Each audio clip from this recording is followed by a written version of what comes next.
Welcome back mga katropa! Nga pala, this is JR De La Peña from Kuya JR TV on TikTok and YouTube.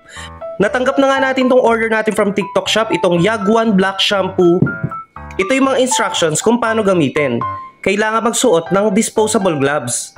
Paghaluin din daw na makikita nyo dito, meron dalawang butas. Dito lalabas yung dalawang special formula. Paghahaluan nyo lang mabuti, i-apply nyo lang evenly dun sa buhok.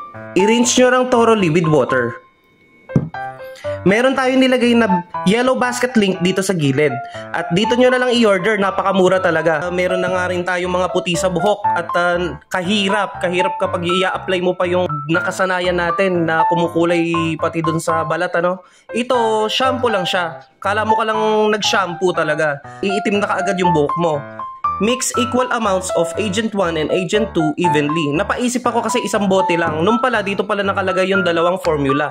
Paghahaluin mo lang. Dalaway butas niyan. Ayan. Ano pang hinihintay mo? Add to cart na.